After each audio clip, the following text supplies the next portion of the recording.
Vamos lá, gente. Vamos dar sequência aqui. E agora vamos falar aqui do ITBI. Ó, o tá no virtual, tá no offline, tá em tudo. Vamos lá. Vou compartilhar aqui com vocês a tela. E aí vocês vão acompanhando, então. Se não me engano, eu acho que é o último imposto, né? Dei uma conferida aí para ver se está faltando alguma coisa, mas eu acho que é o último imposto que faltava estudar. Então, o ITBI, Imposto de Transmissão sobre Bens Imóveis, tem lá assento na Constituição, artigo 156, inciso 2 da Constituição, artigo 35 do CTN, mas com aquela ressalva que eu fiz para vocês, de que ali não era bem o ITBI, era um imposto híbrido, que depois foi dividido em dois. E aí a gente tem as leis municipais, né? Cada município tem a sua. A lei de Porto Alegre, por exemplo, é a lei complementar número 73. A lei complementar 7 de 73. Que é que estabelece a disciplina do ITBI no município de Porto Alegre, tá? Então, para começar a conversa sobre o que incide o ITBI, né? Que é o chamado aspecto material. Aí a gente vai lá na Constituição, artigo 156, inciso 2. Então, essa daqui é a regra de competência, né? Que autoriza os municípios a tributar. Então, a transmissão inter vivos, notem aqui a expressão que a gente vai utilizar agora, né? Expressão inter vivos, antes era causa mortis, a qualquer título, então não interessa qual é o modo de transmissão, qualquer título, não é só compra e venda, pode ser cessão onerosa, promessa de compra e venda, enfim, adjudicação, seja lá qual for o título, na hora da transmissão por ato inter vivos, de forma onerosa. Então, de novo, para distinguir do imposto lá do ITBI que a gente estudou agora há pouco. E aqui vem a palavrinha que a gente precisa destacar, né? Bens imóveis. Então, somente e tão somente sobre bens imóveis. Ok? Então, é só sobre isso que ocorre a transmissão do ITBI. Tá? Então, esse é o aspecto material. Toda vez que ocorrer uma transferência de bem imóvel, nós temos a incidência do ITBI. O que a gente vai encontrar na Constituição, meus amigos, que é a imunidade. Então, imunidade do ITBI. A imunidade do ITBI está prevista no artigo 156, parágrafo 2º, que eu estou reproduzindo aqui para vocês, ó. Artigo 156.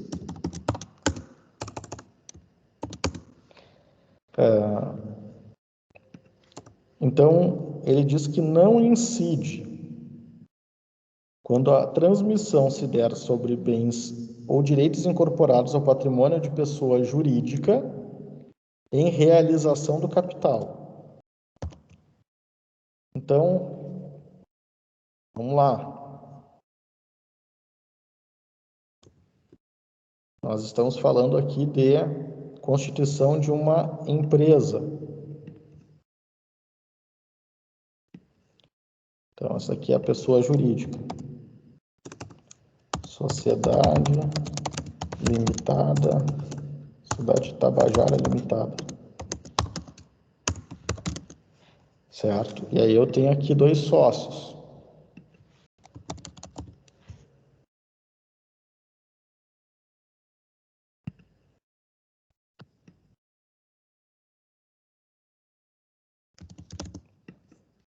Tá? E esses 2 sócios aqui, eles vão constituir a sociedade, integralizando o capital.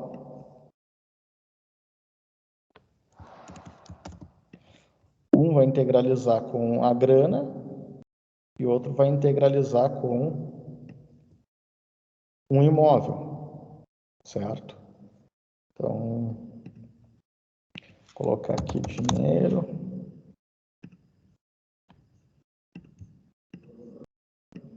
Esse aqui está dando o dinheiro e esse aqui está dando o casa. Esse aqui está dando o imóvel, tá? Então, o que é a realização do capital? É esse cara conferir esse imóvel aqui para a empresa, esse aqui dá o dinheiro, eles montaram uma sociedade, beleza? Então, o que diz aqui? Não incide neste caso. E aí, prossegue dizendo, nem sobre a transmissão de bens ou direitos decorrentes de fusão, incorporação, cisão ou extinção da pessoa jurídica. Salvo, nesses casos, gravem aqui essa expressãozinha que ela vai ser importante. Salvo nesses casos, a atividade preponderante do adquirente for a compra e venda desses bens ou direitos, locação de bens imóveis ou arrendamento mercantil. Tá? Então, tá entendido até aqui? Tá claro o que é a imunidade do ITBI? A Constituição pegou e criou a regra, né? A gente está falando aqui do artigo 156, parágrafo 2º, disse que quando acontecer isso aqui, a criação da sociedade, e agora imaginem, foi extinta a sociedade, volta a casa para cá, volta o dinheiro para cá, não tem que pagar ITBI. Qual é a ideia da regra aqui da Constituição da imunidade? É fomentar os negócios. Então, se as pessoas querem constituir uma empresa e no meio do caminho tem um imposto para eu montar a minha empresa, que é o imposto para eu botar o meu imóvel a se transformar a sede da empresa, a Constituição diz, não, isso aqui não vai ser um entrave. Pode fazer a empresa, bota o imóvel dentro da empresa. Ok?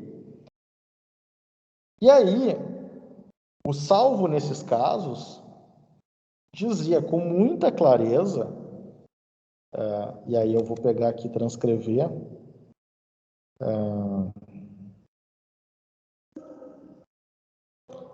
cadê artigo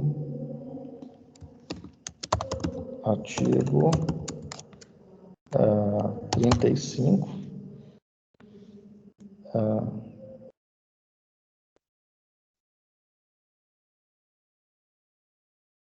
vejam só,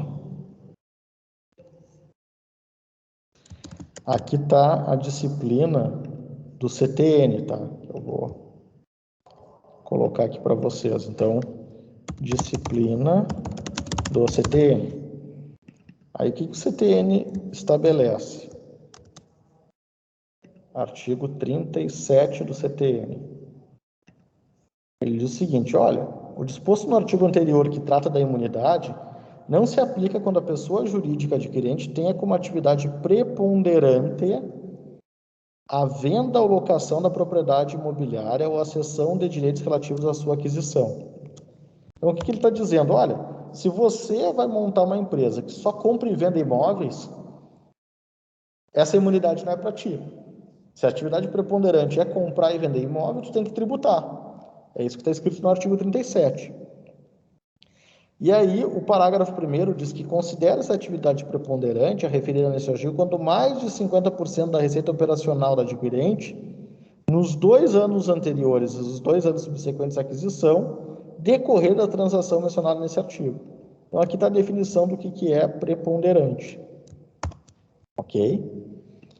Então, assim, até aqui estava tudo muito tranquilo, a interpretação, não só da imunidade, quanto digamos, a disciplina que o CTN deu. Então, a imunidade está aqui e a regra do CTN está aqui, dizendo muito claro quando é que não tem imunidade. Ok? E aí, nos planejamentos sucessórios, constituição de holding, etc., o que normalmente se recomenda fazer, né? É que você coloque como atividade no objeto social não só a administração de bens, a compra e venda de imóveis, mas uma outra atividade, porque você tentaria fugir dessa preponderância. E depois teria que provar que tem realmente uma receita superior a 50%. Tá? Então, digamos, era essa a estratégia que se estabelecia até então. Vem uma discussão trazida pelos municípios, que é a seguinte. Os municípios trazem uma discussão que é a seguinte, tá? Esse cara está integralizando dinheiro. Esse cara está integralizando o imóvel, tá? E o valor do imóvel, vamos dizer aqui, ó, é 1 milhão. Então, aqui, eu e o Juan vamos ser sócios, ok? Eu tenho um imóvel que vai ser a sede da empresa, que é 1 milhão. O Juan, ele tem... Deixa eu botar aqui. Ele tem 50 mil.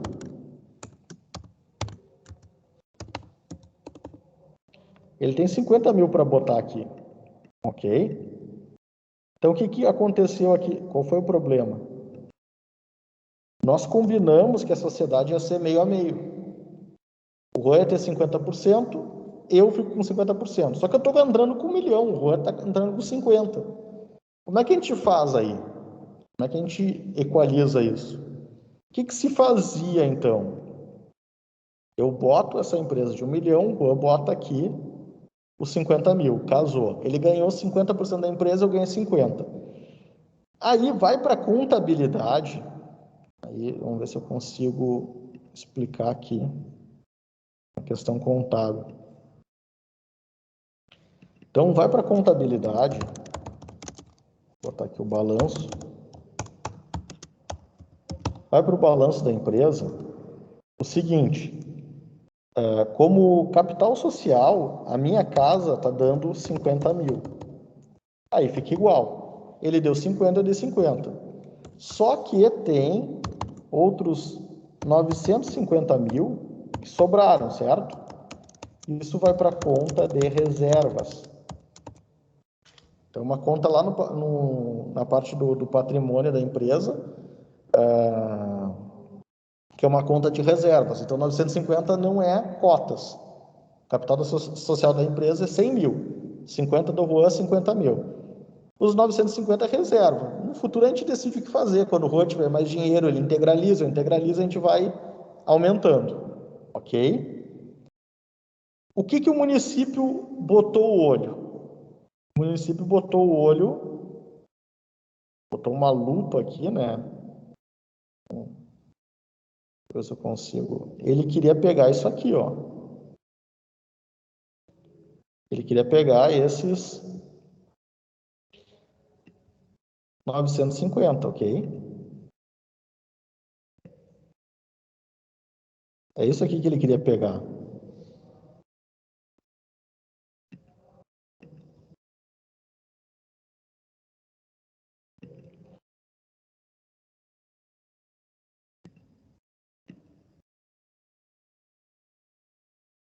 Estão acompanhando aqui?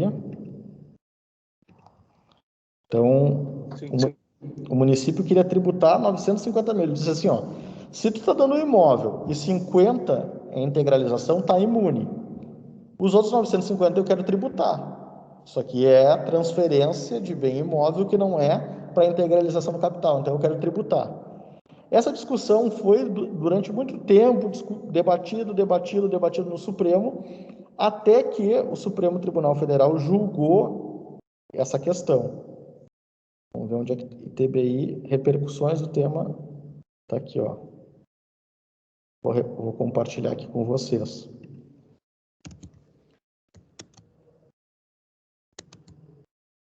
Cadê o chatzinho? Eu vou compartilhar aqui esse artigo que eu escrevi, que tem ali o precedente do STF, tá? Então, o Supremo julgou essa matéria, aqui, o artigo que eu comentei, é o tema 796, eu vou pegar a tese que foi fixada no tema. Esse é o precedente, o paradigma, quero só fixar a tese.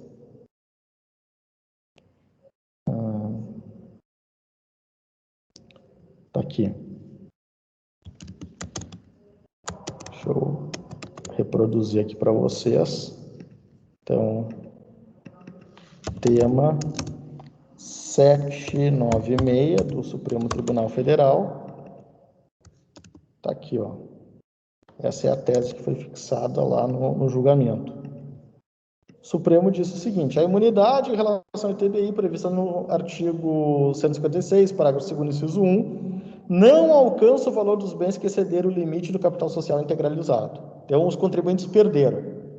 Aquilo que eles discutiam, não, mas eu não, a 950 mil não houve transmissão, isso aqui ficou numa conta de reserva, então não tem que ser tributado. O STF disse, não me vem com essa história. Tu tem que pagar ITBI sobre 950 mil.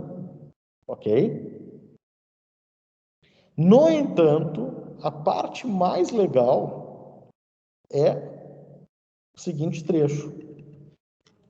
Trecho do ministro Alexandre de Moraes. Eu não posso falar mal dele, porque senão eu vou preso, tá? Então, é um excelente ministro. Eu acho ele muito bom. Essas aqui... Muralha. É? A Veja, acho que foi uma revista que fez uma reportagem que ele era Muralha.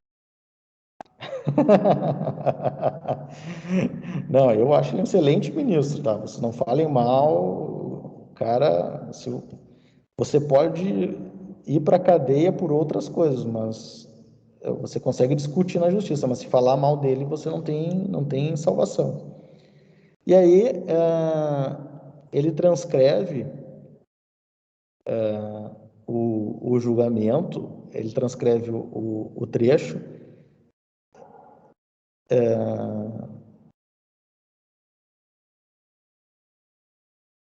Que é esse aqui, ó, na primeira... É dizer...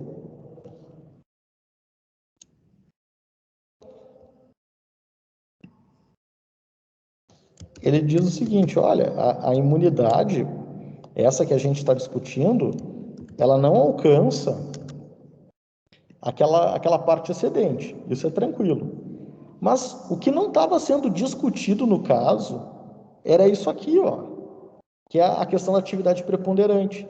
E aí ele diz, ó, que a imunidade ela alcança todas as empresas, todas. Ela só não vai alcançar no segundo trecho do dispositivo, que é isso daqui, ó. Ele separou o dispositivo.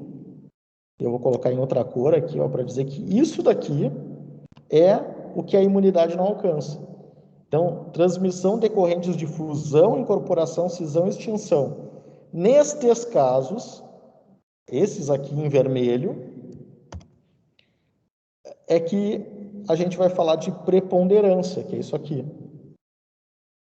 No que diz respeito à primeira parte, então, tem imunidade para todo mundo. Pode ser hold patrimonial, pode ser empresa exclusivamente com atividade de compra e venda de imóveis, que vai ter imunidade. Então, assim, a decisão do Supremo no tema 796, que é essa questão aqui, ela foi ruim, mas o julgamento da Corte que fala sobre isso daqui foi muito bom. Então, aqui tem uma tese fantástica para sustentar com esse julgamento, que é a não incidência do ITBI sobre esta parte aqui. Tá? Então, eu transcrevo aqui trecho... tá escrito ali em cima, né? Trecho do voto. Transcrevi ali. Esse aqui é o trecho do voto do ministro. Aí vocês podem dizer, mas será que ele quis dizer isso mesmo? Será que o tribunal quis julgar isso daí? Ou ele falou só por dizer no meio do voto? Tá lá, esse é o voto dele. Ele fez essa distinção. Se vocês forem ler na íntegra, vão ver e vão localizar. Então aqui tem um tema bem interessante para se explorar, que é esse alcance aqui do ITBI e a possibilidade de utilizar a imunidade de forma indistinta quando nós estivermos falando da primeira parte. Qual é a primeira parte? Na transmissão de bens e direitos incorporados ao patrimônio de pessoa jurídica. Eu integralizei na sociedade, não paga. Depois, se ocorrer fusão, incorporação, e nesses casos, a atividade preponderante for compra e venda, aí sim, nós vamos falar do artigo 37. Professor, Sim. Eu tenho uma dúvida. Naquele exemplo que tu deu ali do empresário que integralizou R$1 milhão ali, o imóvel, se ele integralizasse, claro, ali tu comentaste que ele colocou na reserva de capital, a diferença é porque ele integralizou por um valor menor. Mas se ele integraliza por 1 milhão e o capital é 1 milhão, o valor do imóvel é 1 milhão, e o fisco avalia esse imóvel em 10 milhões, é legal essa situação? É tributada essa situação? Ou nesse caso, como o valor do imóvel dele, declarado no imposto de renda dele, era 1 milhão, e ele colocou o capital por 1 milhão, como fica esse caso? Tu entendeu a minha dúvida? Entendi. Excelente, Thiago. Muito boa a tua pergunta. Então, é a mesma coisa. Então, o exemplo que eu dei é um, mas o que o Thiago está trazendo é outro, e também vale o entendimento do 796 do STF. Se eu integralizo um imóvel que vale 1 milhão, e eu integralizo ele todo por 1 milhão, mas vem o fisco e diz o seguinte, não, tudo bem, 1 milhão, você está dizendo que vale 1 milhão e isso é o capital social, beleza. Mas eu avaliando o teu imóvel, eu percebo que, na verdade, ele vale 2 milhões. Então, 1 milhão do capital social tem imunidade, o outro 1 milhão que você não me falou e que eu descobri, eu vou tributar. Se isso proceder, entra no entendimento do tema 796. Qual é o problema aqui? É que a gente vai entrar de novo na discussão sobre a avaliação do bem, que é o último item da aula de hoje, que eu vou falar aqui, que é a questão da integralização, a questão do aspecto quantitativo, que merece discussão, tá? Mas imaginando que o fisco esteja certo, que realmente eu dimensionei menor do que efetivamente vale o bem, e realmente aquele bem vale mais, aquela parte excedente pode ser tributada com esse entendimento. Ficou claro agora, Thiago? Sim, ficou claro. É um pequeno prejuízo para o contribuinte, porque ele não pode atualizar, né? Se ele for atualizar, ele tem que pagar o ganho de capital. Mas eu entendi, tá de acordo com a decisão do Supremo, que o excedente é tributável, né? O que a norma imuniza é o valor integralizado. Tá, perfeito? Exatamente. Beleza, então vamos adiante. Falamos sobre o aspecto material, agora vamos falar sobre o aspecto espacial. E aí a Constituição estabelece aqui, no artigo 150, parágrafo 2º, inciso 2. Então, artigo 156, parágrafo 2º,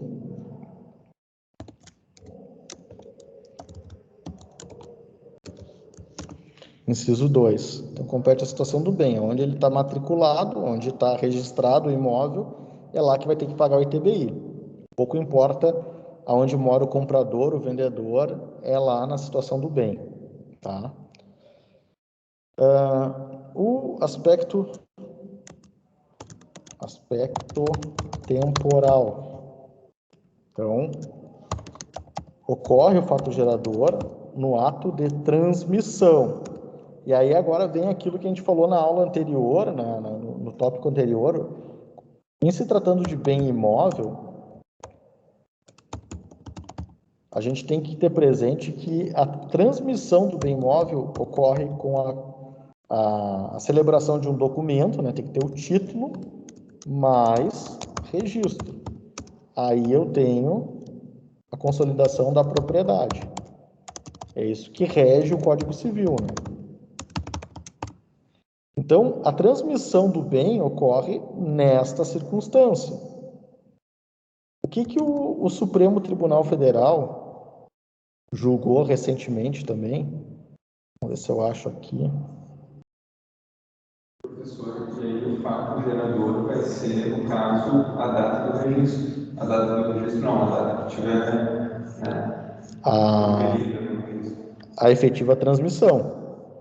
Porque, cadê foi o primeiro texto que eu compartilhei com vocês na aula de hoje. Está aqui, TBI. Esse texto aqui que eu compartilhei com vocês foi uma palestra a convite de um colega de vocês na OAB, acho que foi de Sapucaia. Os advogados fizeram várias perguntas e aí a gente pegou e consolidou aqui Tá aqui, ó. No julgamento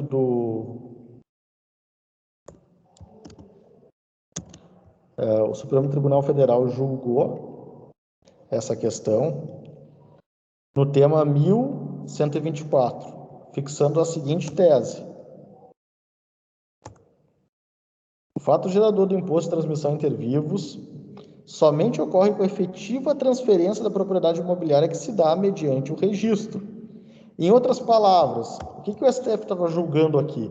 A intenção do município de tributar, por exemplo, uma promessa de compra e venda. Por exemplo, uma cessão de contrato, você dentro de um contrato. É muito comum, assim, no mercado imobiliário, a incorporadora lança o empreendimento, eu vou lá, assino um contrato. Daí a obra avança, e aí como a obra avança, o imóvel se valoriza, já não tem muito risco tanto de comprar na planta, e aí o meu contrato, que eu comprei um imóvel que valia 500, agora ele já vale 800. Eu quero vender. E aí eu vendo para o Juan aqui o imóvel, eu comprei por 500, quero vender por 800 para o Juan, ele quer comprar. O que o município entendia? Que tem uma transmissão da promessa da construtora para mim e na minha cessão para o Juan. O que o STF disse que não. É só quando efetivar o registro. De modo que eu só tenho uma transferência. Sai do nome da construtora e vai para o nome do Juan. Eu não pratiquei uma transmissão. Eu fiz um negócio, eu fiz um contrato ali que não foi levado a registro e, portanto, não deve ser tributado. Tá? Então, essa é a questão aqui sobre o aspecto temporal que tem que ser atentada, porque Porto Alegre, então, eu entrei com alguns mandados de segurança e ganhei, é uma barbada.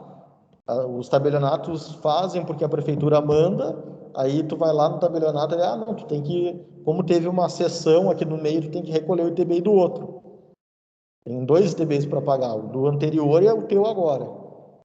Aí você entra com mandado de segurança e ganha. Agora a questão é para estar pacificada, o tema em repercussão geral foi julgado e fixou essa tese. Tá? Então não é para ter mais confusão.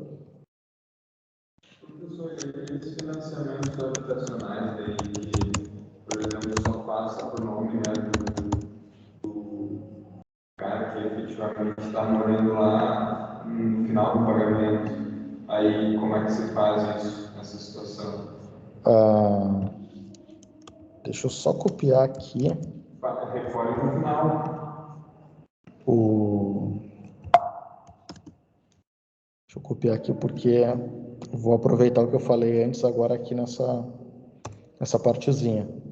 Então, acho que eu até fiz trabalho de porco aqui. Tá, não precisava ter feito. Desculpa, Rua, tu me perguntou, financiamento habitacional. Recolhe no final. Eu comprei da construtora, mas financiei a compra num banco. O banco pagou a construtora e eu devo um financiamento para a construtora, certo? Normalmente, na alienação fiduciária, tem a transferência da construtora para o meu nome. E aí eu pago o ITBI ali. E aí o bem, na verdade, ele está alienado fiduciariamente à propriedade da construtora, eu estou com a posse, a chamada posse exato. Então, ali tem a transmissão, sim, porque vai sair do nome da construtora e vai para o teu nome, quer dizer, com garantia para o órgão que vai financiar. Então, a matrícula, a rigor, está no teu nome, é um bem teu, com alienação para... E aí, pode ser hipoteca ou alienação fiduciária, mas ali tem uma transmissão, sim. Entendeu? Aí aqui, vamos lá. De novo, a lembrança aqui, né? Sempre o valor verdadeiro. Então, como é que se calcula o ITBI? Então, aqui, a base de cálculo é o valor venal. Lá em IPTU, lembram da aula do IPTU da semana passada? Eu falei que o IPTU é o valor venal, só que a gente não está vendendo. Então, como é que eu sei o valor? Aí tem uma planta lá de IPTU, certo? A gente falou sobre isso na aula passada. Tem uma planta lá do IPTU para aproximar do valor de venda. Aqui não era para ter discussão, porque eu efetivamente estou vendendo. Então, se eu vendi para o Juan o meu imóvel que vale 100 e eu declarei, está na escritura, e o Juan me pagou o 100, o valor venal é o valor de 100. E aí, a alíquota aqui, eu vou utilizar, é a alíquota do município da situação do bem. No caso de Porto Alegre, que eu vou usar exemplificativamente aqui, é 3%. Tá? Então, é o valor do bem vezes 3%. O que acontece aqui, de novo, isso aqui deleta,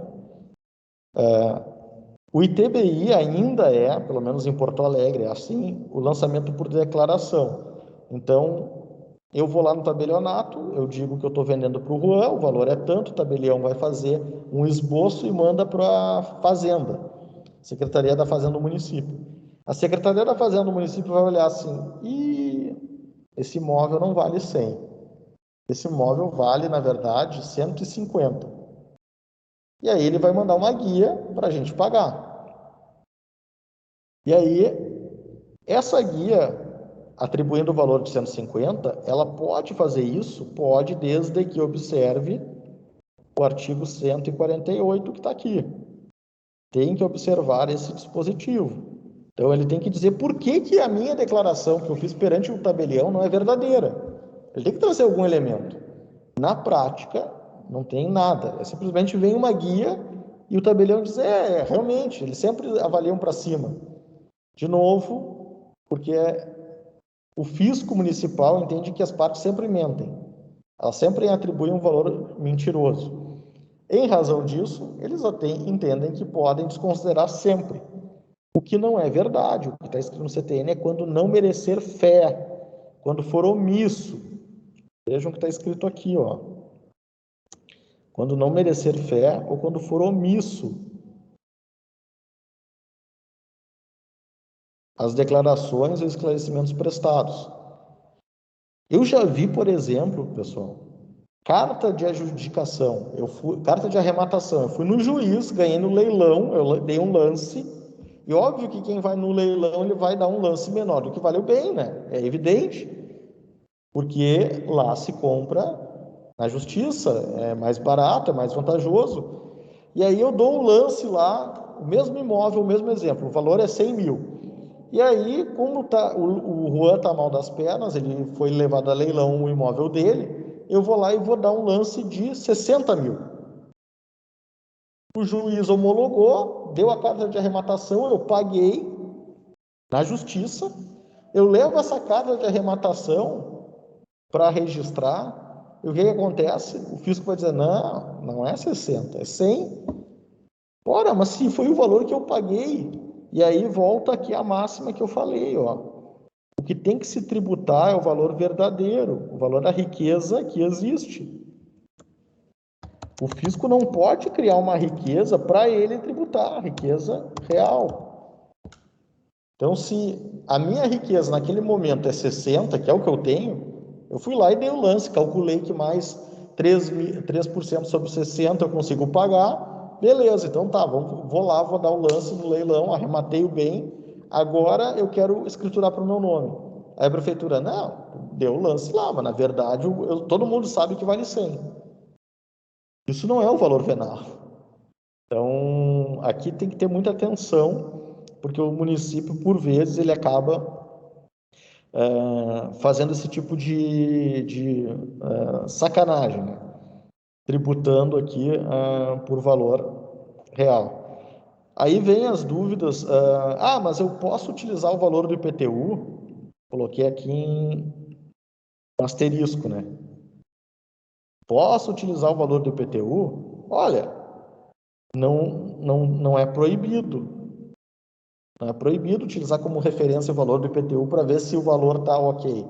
Só que, de novo, né? Lembram da aula do IPTU? Aquele valor que está na planta não quer dizer exatamente o valor do bem na realidade.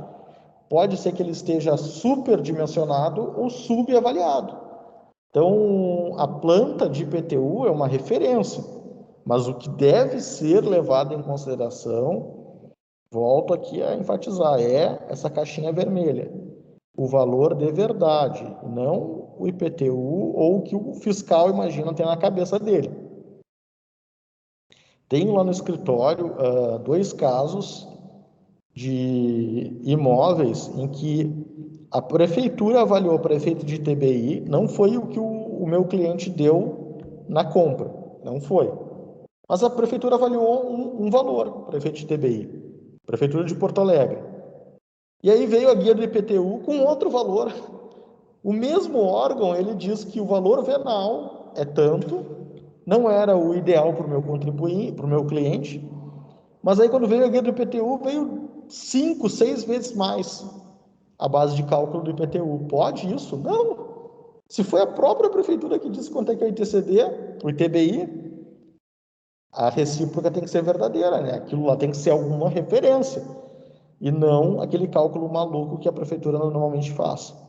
Ok? Professor, nesse caso, novamente, o senhor está dizendo o cenário ideal. Eu estou te fazendo a mesma pergunta que eu fiz lá do ITCD. Ou nesse caso que efetivamente se aplica o valor verdadeiro, ou acaba sendo que a fazenda determina de qualquer forma? Na prática, 99,9% dos casos é o que a fazenda determina. E por que isso? Porque em 99% dos casos a parte não tem advogado, ou ela vai fazer lá. O que acontece na grande maioria dos casos de transação imobiliária? Quem é que está assessorando as partes? O corretor. Corretor, exatamente, Carolina. E aqui, por favor, ninguém se ofenda se tem um corretor ou corretora aqui, tá? Não vou falar mal de corretor, mas o corretor de imóveis nem sempre ele tem formação e esclarecimento. Ele é um profissional que aproxima as partes, viabiliza o negócio e diz o seguinte, tá aqui, olha, esse aqui é o valor, vocês fecharam o negócio, agora tem que recolher o ITBI e agora o corretor some do mapa. Agora é só escriturar. Aí, a parte que era para estar assessorada desse profissional, que foi remunerado para assessorar o negócio, ele sumiu. E aí, se tu ligar para o corretor, ele vai dizer assim, olha só, me avaliaram mais do que eu paguei, tá certo? Ele vai dizer, não, é isso mesmo, é sempre assim. É sempre assim que acontece. E se eu quiser questionar, tu nunca vai ganhar. Não tem como questionar. Então, na maior parte dos casos, essa é a historinha que acontece, Vitor Hugo. Na maior parte dos casos, as pessoas fazem o negócio, sabem que a prefeitura avalia para cima, e se não for muito descarado, as pessoas aceitam. Tá, tudo bem, eu não vou questionar isso aqui, eu quero já escriturar no meu nome e vamos, baile que segue. Só que é errado, não está certo. Tem que questionar, tem que impugnar, tem que levar documentação, e eu digo de novo, dá para ganhar no administrativo. Se você fizer um laudo bem feito, uma avaliação contraditória bem feita, dá para ganhar no administrativo, sim. E as prefeituras em geral têm interesse em arrecadar, né? A pessoa vai pagar, eles estão ansiosos para concretizar o negócio, então acaba que o julgamento ele é mais rápido do que os outros processos normais. Tá? Então, na prática, respondendo, é sempre o que o fisco diz. Tá certo. E assim, ó, se, digamos assim, acaba essa esfera administrativa e eu perdi, aí eu tenho alguma opção jurídica, assim, judicial para Sim, sim. essa consignação de pagamento, isso? Sim. Não é o normal, a ação de consignação, mas dá para utilizar ela. Tá? Dá para utilizar. Por que não é normal? Eu vou falar nas próximas aulas, que a gente começar a estudar as ações. O artigo 164 do CTN diz quais são as hipóteses de cabimento. Então, é 2 entes tributando ao mesmo tempo ou recusa do fisco em receber o que eu quero pagar. Ali não é bem nenhum caso nem outro, né? Ele me deu ali o valor, ele quer receber, só que eu não quero pagar aquele valor. Então, não é bem o caso de consignação, mas dá para construir, tá? Tem como viabilizar. O que é normal tem 2 cenários. O cenário 1, eu não aceito pagar e vou entrar com uma ação para controverter a questão, posso depositar em juízo e o depósito em juízo suspende a exigibilidade do crédito. E aí eu consigo levar adiante. A outra hipótese é eu pago. Eu pago, escrituro, vai para o meu nome e eu peço a repetição do indébito, da diferença que eu paguei a mais. Então tem 2 formas. Uma é condicionar o negócio, né? Então o negócio fica em suspenso até o desfecho da demanda. O outro é concretiza o negócio e pede a repetição do indébito. Em ambos os casos, tu tem o caminho na justiça. É mais interessante no caso do segundo hipótese, né? Porque daí o negócio fecha, as partes concretizam o negócio. Exatamente. E aí agora, pessoal, súmula ITBI STF. Se não me engano, tem 2 súmulas do Supremo Tribunal Federal. 656.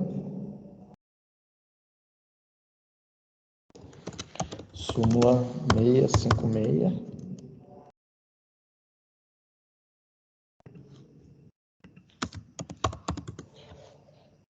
Que é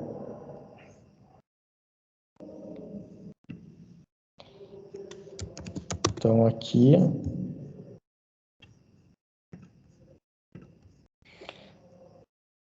com relação às alíquotas, vamos colocar aqui.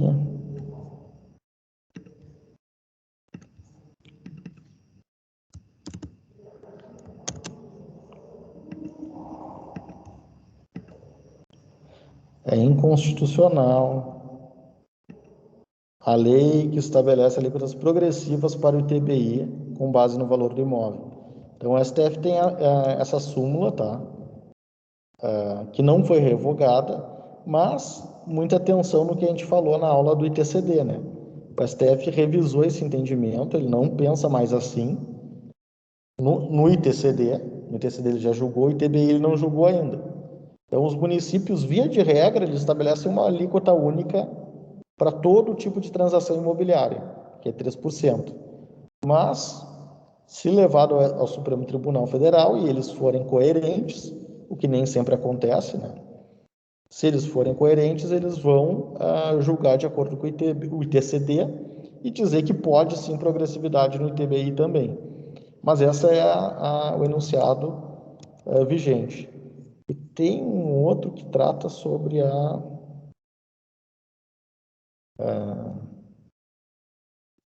súmula ITBI STF, que é exatamente o ponto que eu estava... Não.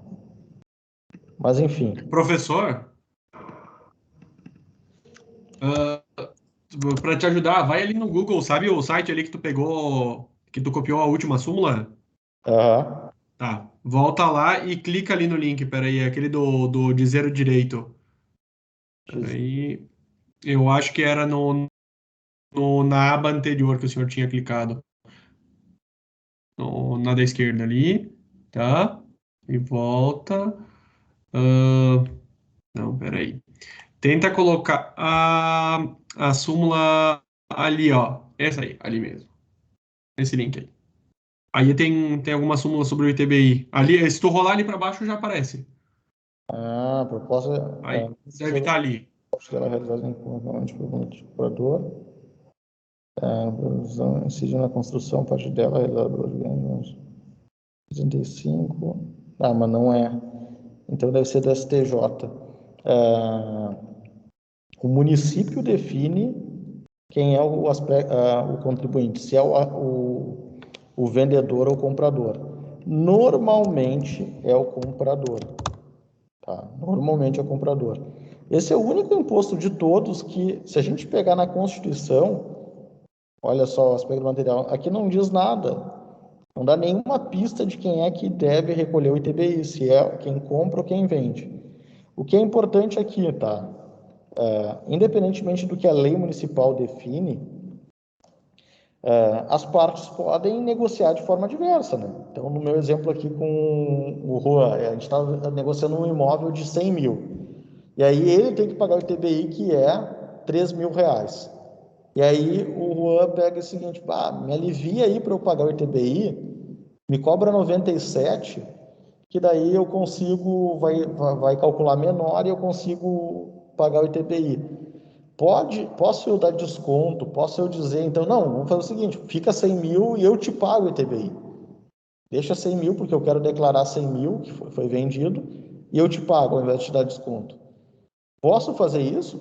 A negociação é livre entre as partes, só que não altera o sujeito passivo, é o que está na lei. Exatamente, mesma coisa do IPTU. Então, eu posso dispor da forma que eu bem entender, mas essa disposição não é oponível, que é o que está no... Não é oponível à fazenda pública. Tá? Então, não pode levar esse elemento aqui para a fazenda achando que vai conseguir conquistar o coração, porque não vai. Quem está na lei municipal como devedor é ele que tem que pagar. Certo? Alguma dúvida aqui sobre ITBI?